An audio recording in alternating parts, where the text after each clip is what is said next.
Oke teman-teman, malam ini kita akan memulai kajian Rabu malam kita dengan mengulang kembali materi yang pernah kita sampaikan beberapa tahun yang lalu tentang tajdidun niyah, memperbaharui niat.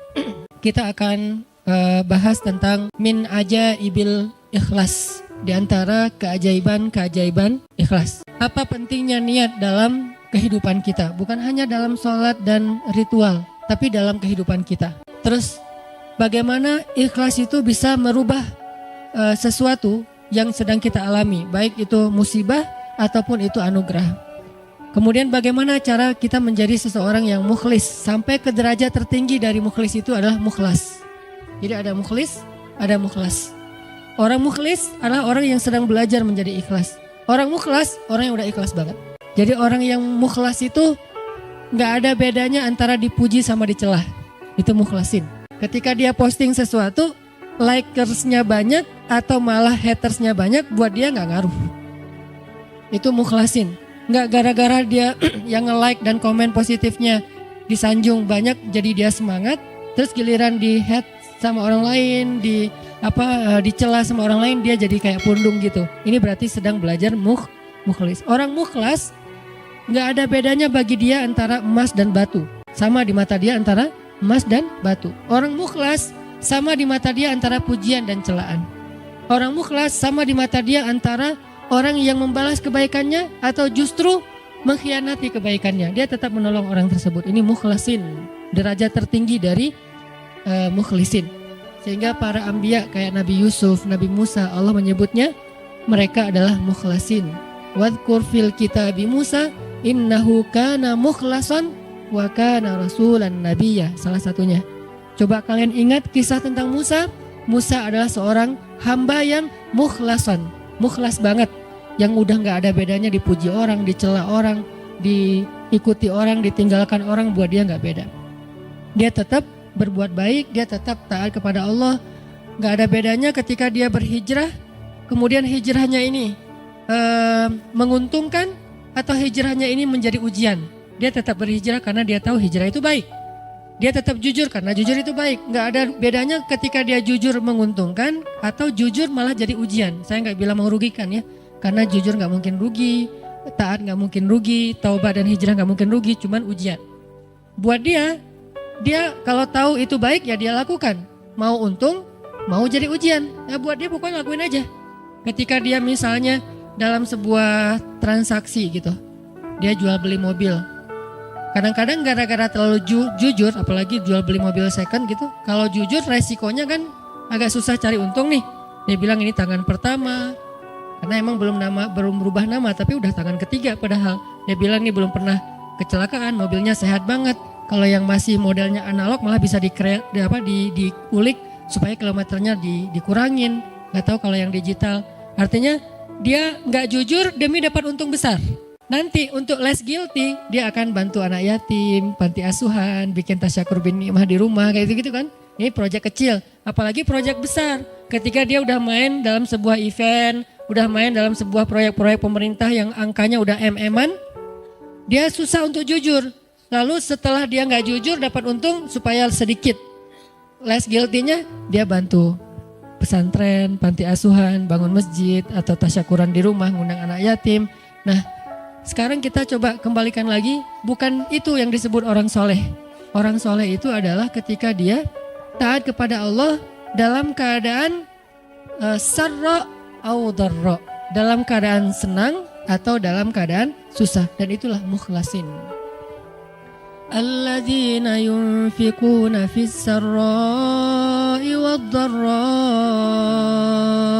Orang yang tetap membantu orang lain. Yunfik itu kan bukan hanya ngeluarin duit ya, tapi inti dari yunfik atau infak itu adalah ngebantu orang. Kalau kita ngeluarin duit tapi nggak membantu orang, itu namanya juga yunfik. Tapi yunfik untuk dirinya, karena infak dalam bahasa Arab itu mengeluarkan harta. Cuman identiknya mengeluarkan harta di sini artinya bantu orang lain. Dia tetap bantu orang lain. Fis-sarra au dharra. Fis-sarra ketika dia lapang rezekinya, au dharra ketika dia juga lagi terlilit hutang, dia juga lagi susah, dia juga belum makan tapi ngasih makan orang lain. Ini ringan. Yang berat itu adalah ketika ujiannya perasaan. Dia tetap bantu orang itu walaupun orang itu mungkin melupakan kebaikan dia. Dia tetap bantu orang itu walaupun orang itu adalah pernah nge-unfollow dia. Dia bantu orang itu walaupun orang itu ngeblok dia. Yang lebih berat lagi, dia bantu orang itu walaupun orang itu pernah mutusin dia. Nah, saya juga belum kalau itu masih mukhlisin, belum mukhlasin. Mukhlisin lagi belajar ikhlas, belum benar-benar jadi orang yang ikhlas. Bisa nggak kita ngelakuin satu kebaikan tanpa lagi membedakan antara efek dari kebaikan itu nguntungin atau justru menjadi ujian. Nah ini kalau udah nggak ngaruh lagi efek itu, insya Allah kita udah menjadi hamba yang mukhlason. Kalau yang mukhlason, maka setan udah nggak bisa lagi nggodain kita. Karena ketika setan berakad dengan Allah setelah Allah memarahinya gara-gara gak mau sujud kepada Adam, kemudian kata setan, akan saya goda hamba-hambamu selama saya masih ada di dunia kecuali hambamu yang mukhlason. Itu gak bisa digoda sama setan. Kenapa? Mau goda pakai apa? Udah gak ada bedanya di dia antara nikmat dunia dengan ujian dunia. Dia cuma tahu ini taat, ini baik, ini halal, dia kerjakan. Mau itu untung, mau itu jadi ngerugiin dia dalam tanda petik, mau itu malah buat orang meninggalkan dia lakukan dengan akhlak yang tetap santun. Ini yang kita belajar dari menjadi seorang hamba yang ikhlas, menjadi seorang hamba yang mukhlas, sampai akhirnya kita lebih mudah melakukan kebaikan. Kayak misalnya kan ujian buat kita tuh kadang di keluarga aja. Ada anak yang bilang, Ustadz, memang masih pantas saya berbakti sama ayah yang dulu pernah ninggalin saya, gak nafkahin saya, zalim sama saya, pernah nyakitin fisik saya, dan segala macam. Kan ada pertanyaan gitu kan, kita sebagai anak.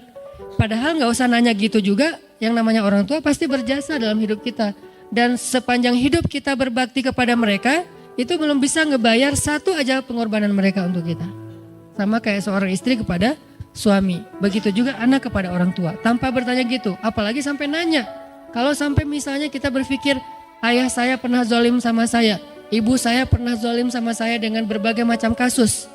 Maka jawabannya kalau dari angle konten kita malam ini, mau jadi orang yang mukhlas atau mau jadi orang yang pamrih.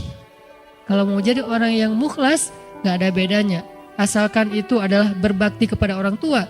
Apapun orang tuanya, mau orang tuanya baik atau menurut dia gak baik, yang namanya Allah suruh berbakti ya saya berbakti.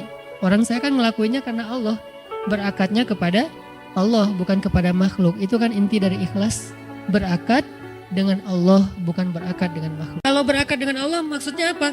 Berarti kita minta rewardnya dari Allah, minta apresiasinya dari Allah, minta kebaikannya dari Allah bukan dari makhluk. Yang kita harapin like dari Allah, yang kita harapin di repost oleh Allah. Karena ada sahabat-sahabat yang captionnya pernah di repost sama Allah di Al-Quran. Salah satu sahabat yang captionnya di repost siapa? Umar bin Khattab, 3 kali di repost oleh Al-Quran. Itu keren banget, sampai ada sahabat captionnya dia di repost oleh Al-Quran. Jadi ayat itu mengulang kembali kata-kata Umar. Salah satunya di surat At-Tahrim, kemudian nanti ada di surat Al-Anfal, kemudian ada juga di surat Al-Ahzab. Allah nge-repost kata-kata Umar bin Khattab. Ini menunjukkan bahwa ikhlas banget, yang diharapin adalah reward dari Allah, apresiasi dari Allah, anugerah dari Allah, hadiah dari Allah, kebaikan dari Allah. Ustadz, kalau misalnya gak berharap apa-apa bahkan dari Allah, itu bukan ikhlas. Karena makna ikhlas itu bukan tidak berharap apa-apa. Makna ikhlas itu murni. Arti murni berharap hanya kepada Allah. Karena kalau sampai kita gak berharap surga, gak berharap dibebaskan dari azab neraka, gak berharap dibantu oleh Allah, itu bukan ikhlas. Itu apa Ustadz? Itu istaghna. Ini ada sedikit yang harus kita perbaiki dari persepsi tentang makna ikhlas. Apa bedanya ikhlas dengan istaghna? Kalau ikhlas tidak berharap kecuali kepada Allah. Kalau ke Allah dia berharap surga. Allah sendiri yang menjanjikan kan? Wa'adallahu alladhina amanu misalnya, wa basyiril ladzina amanu wa amilus solihat anna lahum jannat. Ayat kayak gitu kan banyak banget di Al-Qur'an ya.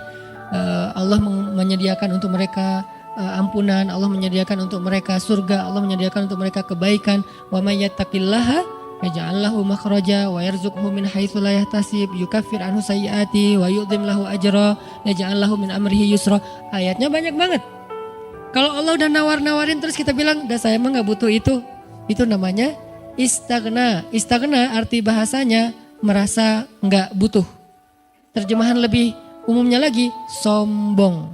Jadi kalau kita enggak berharap apa-apa ke Allah, justru Allah tuh enggak suka. Bukan Allah salut. Hebat ya hamba ini ya, ngelakuin kebaikan enggak berharap apa-apa. Enggak. Itu Allah enggak suka. Kalau kita ke teman, kita suka. Karena ketika dia berharap sesuatu ke kita jadi beban. Kalau Allah itu enggak jadi beban. Jangan samakan Allah dengan makhluk. Ketika kita berharap terus Allah jadi beban. Ntar dulu saya mau cuti, kenapa? Bebannya banyak banget, semua orang berdoa ke saya. Kan enggak gitu Allah. Masa ketika kita berdoa Allah jadi beban? Bukankah Allah berfirman, Kullu yaumin huwa fi sya'an. Setiap hari Allah sibuk, walaupun sibuk, wala ya'uduhu hifzuhuma. Allah enggak pernah kerepotan. Wala ya'uduhu hifzuhuma. Allah enggak pernah kerepotan untuk memelihara, menjaga dan memberikan hak huma, langit dan bumi dan apa yang ada di dalamnya. Jadi ikhlas itu bukan enggak berharap apa-apa teman-teman. Ikhlas itu tidak berharap kecuali kepada Allah saja. Ke Allah berharap surga. Ya Allah beri saya surga. Sampai Nabi bilang, kalau kalian minta surga, mintalah surga Firdaus yang paling tinggi. Jadi puncaknya Firdaus. Apakah Nabi kurang ikhlas? Bukankah ikhlas kita belajarnya dari Nabi? Adakah yang lebih baik ikhlasnya daripada Nabi? Tidak ada. Bahkan para anbiya pun belajarnya kepada Rasulullah seandainya mereka sezaman. Bukti mereka Nabi lebih baik dari mereka apa? Semua Nabi itu nggak mention Nabi Muhammad. Semua Nabi, dari mulai Nabi Adam, Nuh, apalagi Rasul ya, Nuh, Musa, Ibrahim, semua Nabi dan Rasul pernah mention tentang @Muhammad_Abdullah. Semua pernah mention di postingan mereka. Bahkan banyak kayak Musa sering, Nabi Ibrahim bahkan dalam doa-doa beliau nggak mention Nabi kan. Sehingga Nabi Muhammad itu udah dikenal dari sejak zaman Nabi Adam. Kapan ya Muhammad datang? Lewat satu zaman, belum muncul. Lewat zaman kedua, kapan ya Muhammad yang dimention itu datang? Jadi setiap umat yang soleh pasti nungguin Rasulullah loh. Umat Nabi Adam nungguin Nabi Muhammad, umat Nabi Nuh nungguin Nabi Muhammad. Tapi mereka tahu bahwa Nabi ini akan muncul, cuman gak tahu kapannya. Ternyata beruntungnya kita, beliau muncul dan kita menjadi umatnya. Yang pengen jadi umat Nabi Muhammad itu bukan cuma kita teman-teman. Semua umat Nabi itu pengen jadi umat Nabi Muhammad. Walaupun mereka gak bilang, aduh nyesel jadi umat Nabi Musa. Gak gitu juga sih. Mereka menghargai Musa, cuman mereka juga kayak berandai-andai punya wish gitu ya. Bisa gak ya jadi umat Nabi Muhammad? Kenapa? Karena Nabi Muhammad ini paling keren, paling luar biasa. Ya Sayyidul Anam, bukan cuma Sayyidul Anbiya, Sayyidul Anam, pemimpinnya semua manusia. Bahkan malaikat juga ikut kepada Rasulullah SAW gitu. Para anbiya sholat di Masjid Al-Aqsa diimamin oleh Rasulullah SAW. Jadi nggak ada orang yang lebih baik dalam masalah agama daripada Rasul. Kalau Nabi mengajarkan kita tentang mengharapkan kebaikan kepada Allah dan itu masuk dalam bagian ikhlas, berarti kalau ada orang yang nggak mengharapkan lalu merasa paling ikhlas, ini pasti ada yang miss nih tentang pemahamannya. Enggak. Tetap berharap, ya Allah masukkan saya ke surga. Bahkan doa kita sebelum kita salam, salah satu yang diajarkan apa? Allahumma inni a'udzubika min azabi jahannam wa min azabil qabr wa min fitnatil mahya wal mamat wa min syiddatil fitnah wa min syarri fitnatil masiihid dajjal. Atau doa yang dibaca sama Bilal terus di like sama Nabi itu apa? Yang diposting sama Bilal. Allahumma inni as'aluka ridhaka wal jannah wa a'udzubika min sakhatika wa nar. Itu kan postingan Bilal ya. Yang first like-nya malah Rasulullah. Lalu yang lain pas ngeliat Rasulullah nge-like pada nge-like juga. Akhirnya malah di save gitu postingan Bilal dan dihafal. Kemudian di-repost sampai zaman kita sekarang. Isinya apa itu? Meminta dan berlindung. Berarti mengharapkan kan? Meminta berarti mengharapkan surga dan ridho Allah. Berlindung berarti mengharapkan terbebas dari neraka dan kemarahan Allah. Ini berarti ikhlas. Jadi kalau kamu kenapa puasa? Biar ujian nasionalnya lancar. Oh gak ikhlas tuh. Ikhlas kalau berharapnya ke Allah. Kenapa tahajud? Biar nilainya bagus. Ikhlas kalau berharapnya ke Allah. Kenapa ini? Karena ini. Kenapa ini? Baik urusan dunia maupun urusan akhirat selama halal ya. Karena kalau kenapa sekarang kamu rajin tahajud? Biar gua bisa dagangannya laku. Padahal dalam berdagang dia banyak curang. Ini nih agak klise nih. Klise sekali ya. Mirip-mirip dengan orang Khawarij di zaman sahabat. Sampai Nabi bilang gini. Ini klisenya Khawarij ya. Kalau di zaman kita menurut sebagian besar ulama dan saya sepakat dengan itu seperti ISIS. Klisenya Khawarij itu apa? Kata Nabi, kalau kalian membandingkan ibadah kalian dengan ibadah mereka, maka kalian akan meremehkan ibadah kalian. Saking ibadah orang Khawarij itu luar biasa. Itu soleh banget dari sisi ibadah ya. Taat banget, rajin ibadah banget. Sampai di zaman sahabat ada orang Khawarij lagi selesai perang, mereka istirahat di bawah sebuah pohon korma. Duduk di atas kepala para sahabat. Jadi ada sahabat yang dipenggal kepalanya, mereka duduk di atas kepala sahabat yang habis dipenggal, istirahat, tiba-tiba jatuh buah kurma. Pas buah kurma jatuh, temannya ngambil. Kata temannya yang lagi duduk di atas kepala sahabat bilang, jangan makan, itu kan bukan hak kita, karena kita belum minta izin kepada pemilik. Giliran satu butir kurma, mereka mikirin halal haram, tapi di bawah mereka lagi didudukin kepalanya para sahabat yang dijamin masuk surga. Klise kan? Ini yang sering terjadi. Kadang-kadang kita dari satu sisi ahli ibadah, malam tahajud, siang puasa, tapi komen di sosial media masih istilahnya gibah, buka aib, apa-apa segala macam. Ini berarti kita kayak agak sedikit aneh gitu kesolehannya. Nah, termasuk orang yang pengen jadi orang baik tapi nggak mengharapkan apa-apa. Sampai ada syair, dan saya agak kurang setuju dengan syair ini. Mengatakan, ya Allah, kalau saya berbuat baik karena pengen surga, tutuplah pintu surga itu dari saya. Gitu kan ya. Kalau saya beribadah karena takut neraka, masukkanlah saya ke dalam neraka. Saya melakukan itu hanya karena cinta. Terkesan hub, al-khawf, dan ar-roja itu tiga hal yang bertentangan. Padahal tiga hal ini, tiga-tiganya bagian dari iman. Hub, cinta, bagian dari iman. Kita harus mencintai Allah lebih dari segalanya. Khauf, takut kepada Allah, bagian dari iman. Sampai Nabi mengatakan, Ra'sul hikmah makhafatullah. Puncaknya orang yang berilmu itu takut sama Allah. Jadi orang yang paling takut pada Allah, yang paling banyak berilmu. Innama yakhshallaha min ibadihi al-ulama. Orang yang paling takut kepada Allah di antara hambanya adalah orang yang berilmu. Begitu juga dengan ar-roja. Siapa yang mengharapkan kebaikan di sisi Allah, maka dia mendapatkan apa yang diharapkan, termasuk niat. Maka yang paling tepat di antara makna ikhlas, ikhlas itu tidak berharap kecuali hanya kepada Allah. Kalau berharap kepada Allah, itu semuanya ikhlas. Kalau nggak berharap apa-apa dari Allah, namanya istaghna. Dan ayat tentang istaghna, kalla innal insana la yatgha ar-ra'ahu istaghna. Manusia itu akan banyak berbuat dosa ketika dia merasa dirinya serba cukup, gak butuh lagi kepada Allah SWT. Insya Allah nanti kita lanjutkan setelah sholat isya. Teman-teman sekalian, kita lanjutkan tentang pembahasan min ajaibil ikhlas, di antara keajaiban ikhlas. Dan tadi kita membahas tentang arti ikhlas itu apa. Ternyata ikhlas itu bukan gak berharap apa-apa kepada Allah. Seolah-olah kita gak merasa butuh kepada Allah. Padahal justru berharap kepada Allah, bergantung kepada Allah, meminta kepada Allah, itu bagian dari ibadah. Jadi kalau kita pengen dapat banyak pahala ibadah, doa aja yang sering. Karena berdoa itu adalah ibadah. Dan Nabi yang paling banyak berdoa itu salah satunya Nabi Ibrahim. Dan kita baca di dalam Al-Quran gimana doa-doa Ibrahim yang sangat luar biasa. Sehingga Ibrahim dikenal dengan istilah awwahun. Hamba yang awwah.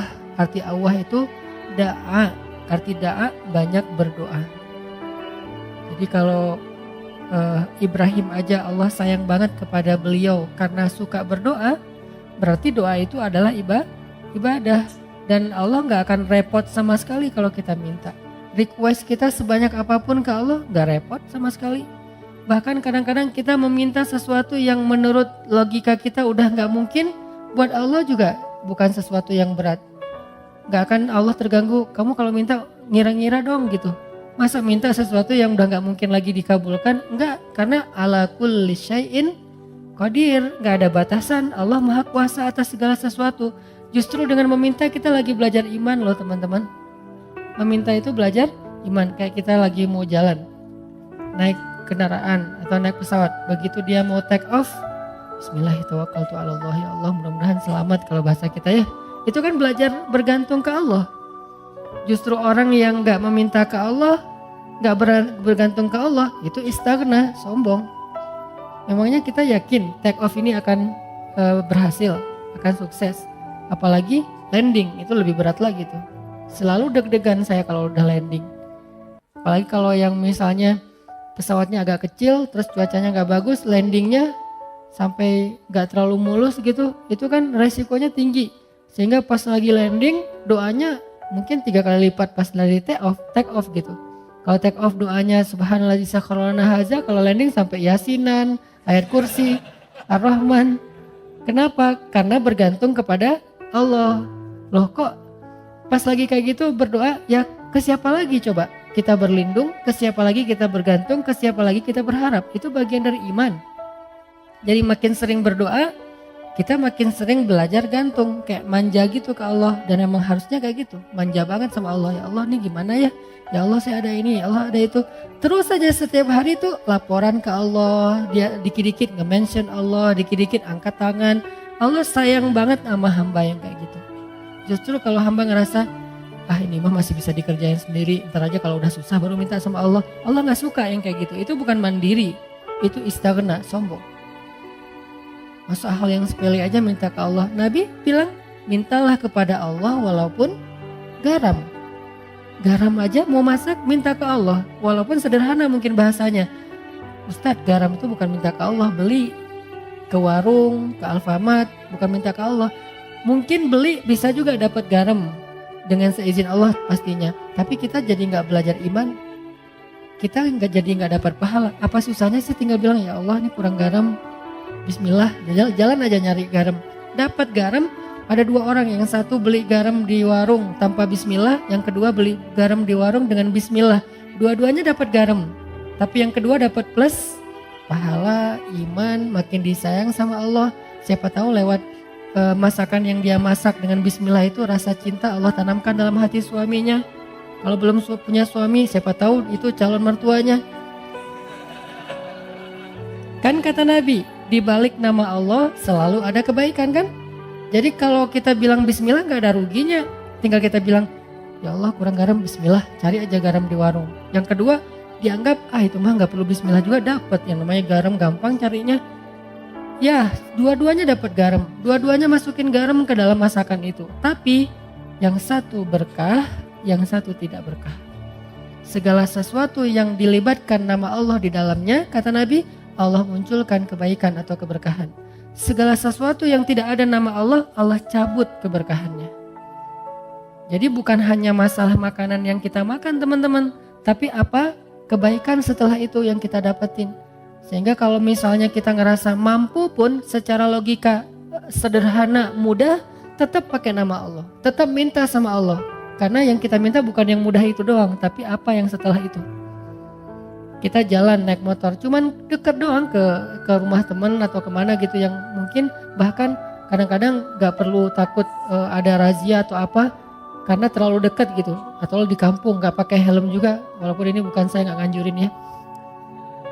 Kan banyak tuh realitasnya kayak gitu ya. Lupa bismillah, giliran yang jalannya biasa pakai razia. Bismillahirrahmanirrahim, bismillahirrahmanirrahim, auzubillahi min polisi misalnya.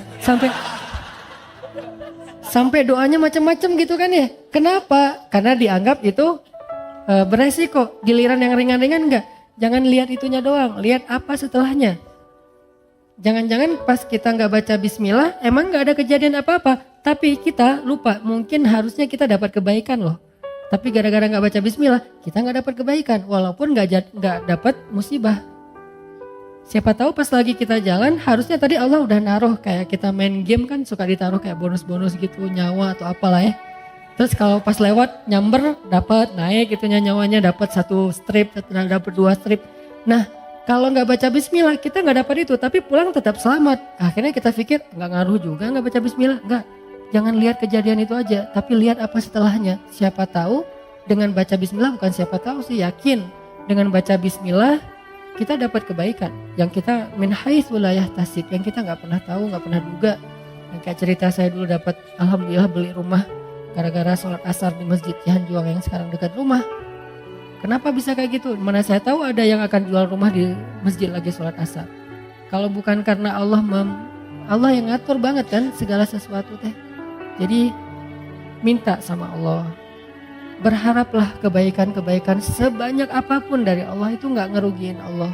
Sampai Nabi mengatakan seandainya semua makhluk, semua manusia dari mulai Adam sampai manusia terakhir berkumpul sekaligus, lalu mereka semuanya meminta kepada Allah kebaikan dan pertolongan, maka Allah memberikan semua permintaan mereka dikabulkan satu persatu sesuai dengan hajatnya, maka semua itu tidak mengurangi kebesaran Allah, walaupun sekecil satu tetes air yang dicelupkan dengan ujung jarum ke dalam lautan, sama sekali gak berkurang.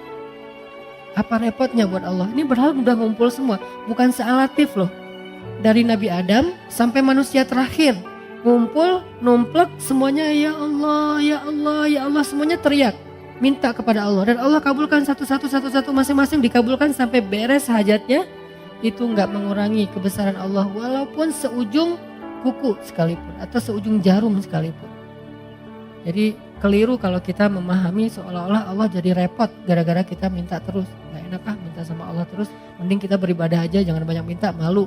Enggak, justru Allah kalau kita minta, Allah malu nggak ngasih. Kan kata Nabi, Allah itu malu kalau hambanya mengangkat kedua tangannya dan meminta yang baik untuk tidak mengabulkan Allah, itu malu, pasti dikabulkan sama Allah. Bahkan yang mustahil menurut kita. Mustahil menurut kita, iya. Minta aja sama Allah, enggak namanya minta sama Allah apa susahnya sih? Tinggal bikin aja standar. Ya Allah, standar saya tingginya sekian, kulitnya warnanya ini, wajahnya enggak perlu pakai foundation yang udah kinclong. Bibirnya jarak dari 1 kilo kelihatan merahnya, saking orangnya tuh kayak natural banget cantiknya kayak Aisyah. Ya Allah, saya pengen gitu banget. Agak-agak mustahil mungkin menurut kita ya, tahu diri lah ya.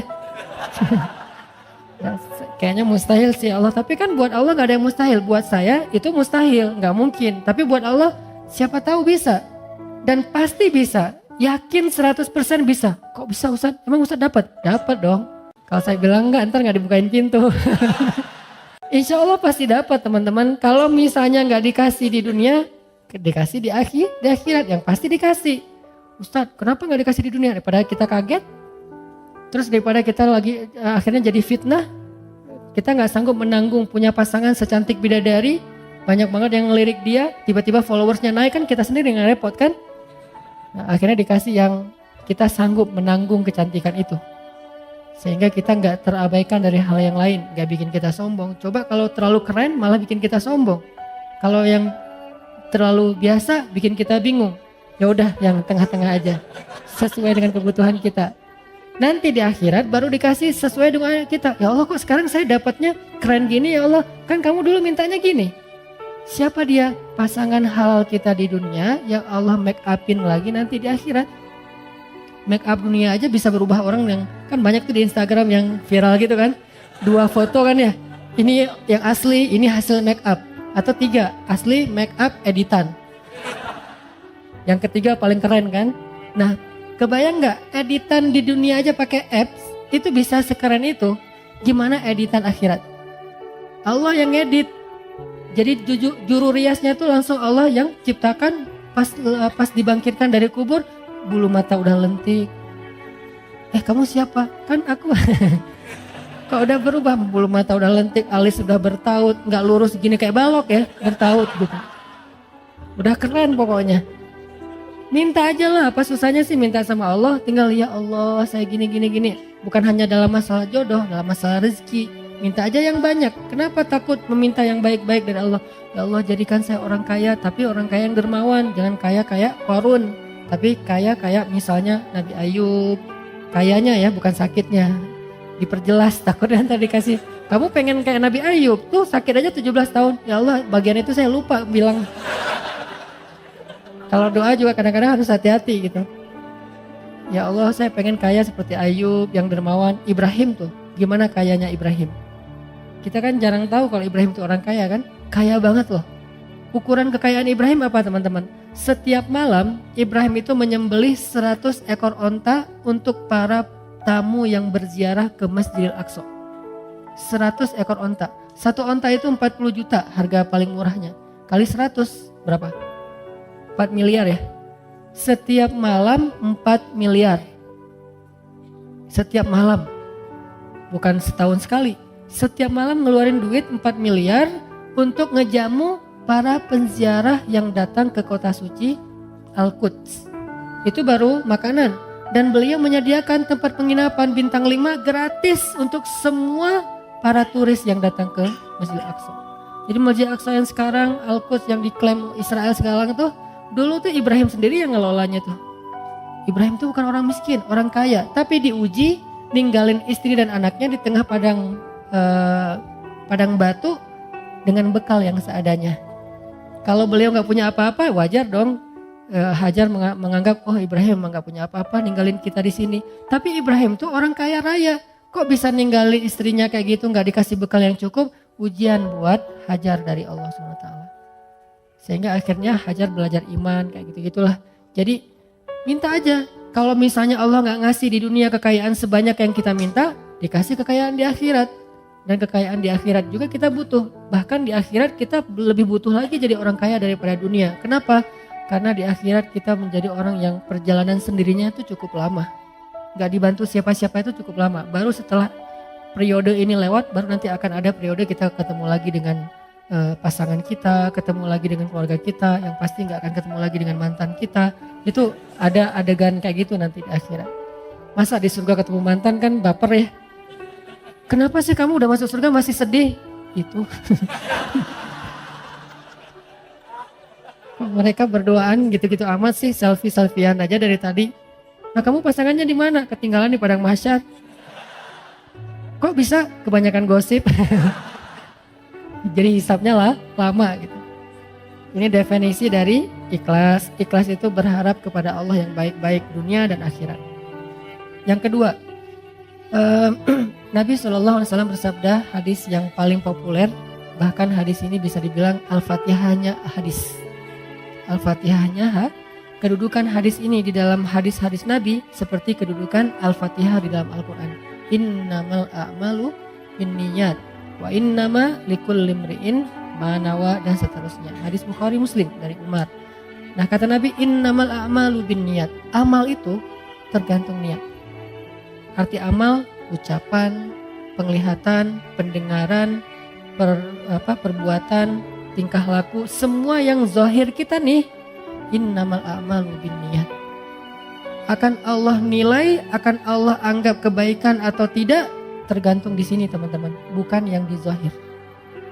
Makanya ada hadis yang menjelaskan hadis ini kan, ada hadis dijelaskan oleh hadis, ayat dijelaskan oleh ayat gitu kan, ayat dijelaskan oleh hadis kan, sesama teks ini saling menjelaskan. Hadis Nabi bilang, innallaha la yanzuru ila aswarikum wala ila amwalikum wala ila a'malikum walakin yanzuru ila qulubikum.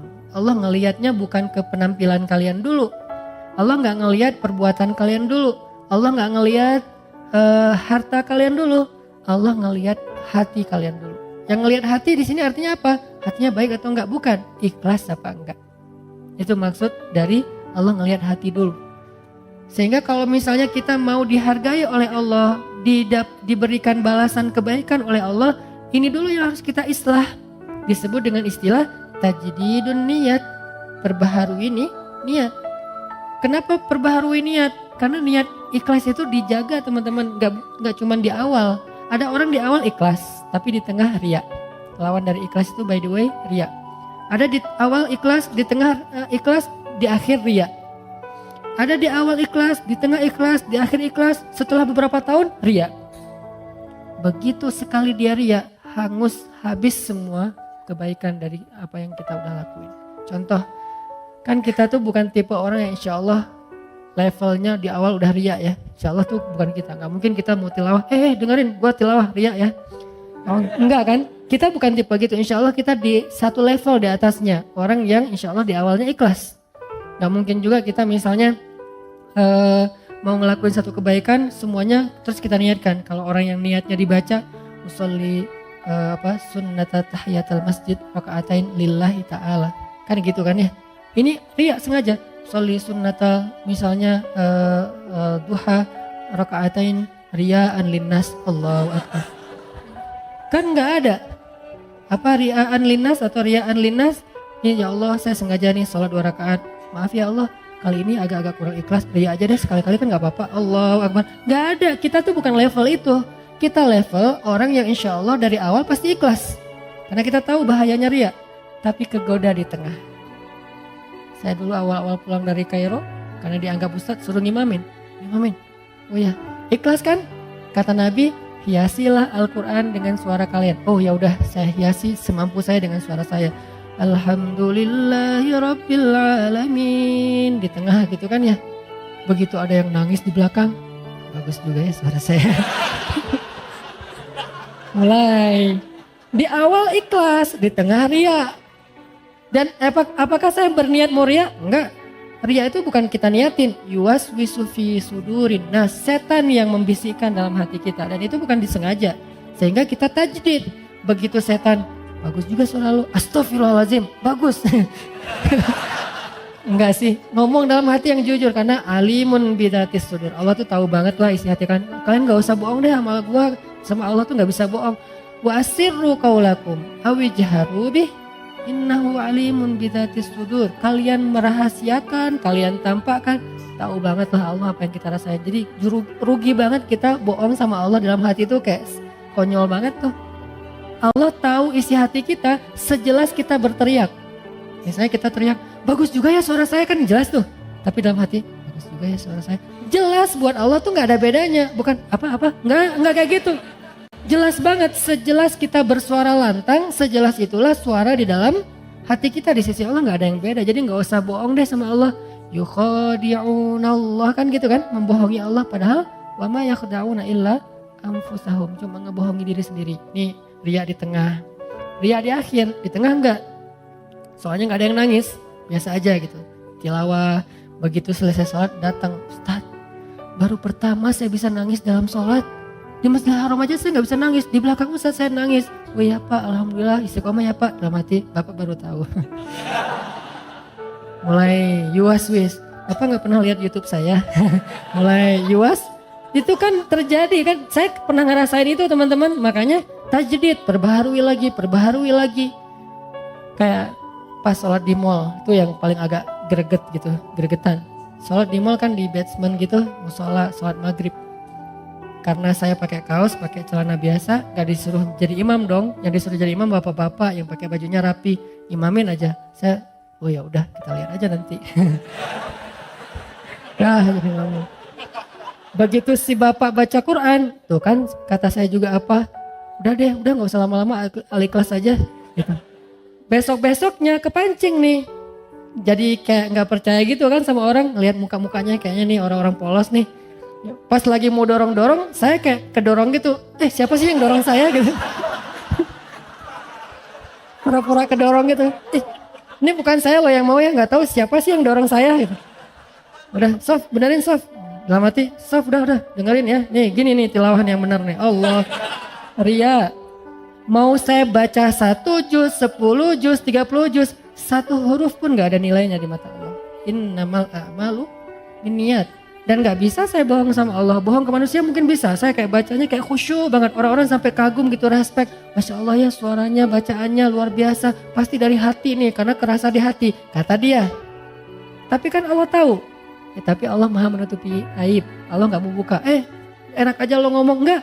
Allah baru buka aib nanti di akhirat. Di dunia gak akan Allah buka. Allah menjaga aib kita. Supaya apa? Supaya kita perbaiki diri. Allah dia ngomongnya gitu, pernah enggak? Astagfirullahaladzim, tajdid dunia, perbaharui lagi niatnya, perbaharui. Ini pengennya karena Allah. Datang setan-setan tuh enggak akan lepas kita, dia pegang erat-erat tuh. Setan gak mau ngelepas kita sampai kapan? Sampai mukhlasin.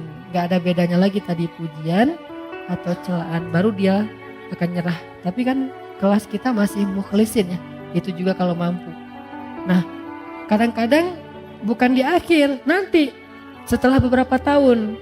Nah kayak misalnya kita tahajud, udah 10 tahun nih tahajud, tiba-tiba ada teman kita mancing, gimana ya biar bisa tahajud, susah banget, saya udah masang 10 alarm gak kebangun. Udah tidur di lantai biar cepat bangun, malah lebih nyenyak tidurnya. Gimana sih cara biar tahajud, saya udah olahraga siang harinya biar malamnya tidur awal jadi cepat bangun. Tetap aja olahraga, tidur ya tidur, gak bangun-bangun. Gimana ya caranya? Kita kepancing. Awalnya niatnya ikhlas juga, pengen sharing, pengen ngasih semangat. Sebetulnya sih tahajud itu gampang kalau udah jadi habit, gitu. Gimana maksudnya? Lah kalau udah jadi habit, mau dia capek, pulangnya telat, yang namanya jam 2 pasti udah kebangun.